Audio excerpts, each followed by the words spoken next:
উদ্যোগে দশদা বাজারে একটি যোগদান সভার আয়োজন করা হয়েছে।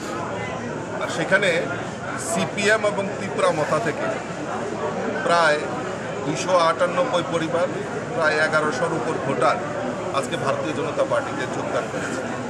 এটা আজকে মানুষের কাছে পূর্ণ আস্থা ফিরে এসছে যে না, এই ভারতবর্ষের এবং তথা ত্রিপুরা রাজ্যের যদি উন্নয়ন করতে পারে, আমাদের দেশের যশস্বী প্রধানমন্ত্রী নরেন্দ্র মোদীজির নেতৃত্বে যে সরকার এবং আমাদের রাজ্যের মাননীয় মুখ্যমন্ত্রী প্রফেসর ডক্টর মানিক সাহাজির নেতৃত্বে যে সরকার, এই সরকার বিকাশের কথা বলে, মানুষের কথা বলে, জনজাতির বিকাশের কথা বলে।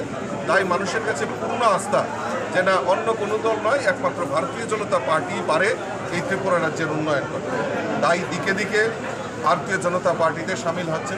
আমি সকলকে স্বাগত জানাচ্ছি এবং আমাদের একটাই সংকল্প যে আমরা সবাই মিলিতভাবে এই ত্রিপুরা রাজ্যকে এক ত্রিপুরা শ্রেষ্ঠ ত্রিপুরা করার লক্ষ্যে আমরা সবাই মিলিতভাবে কাজ করব এবং আগামী 2024-এ যে লোকসভা নির্বাচন, এই লোকসভা নির্বাচনে মোদিজিকে আবারও দেশের প্রধানমন্ত্রী হিসেবে শক্তিশালী করার লক্ষ্যে এই ত্রিপুরা থেকে 2টি আসন আমরা আমাদের মোদিজিকে উপহার হিসেবে দেব।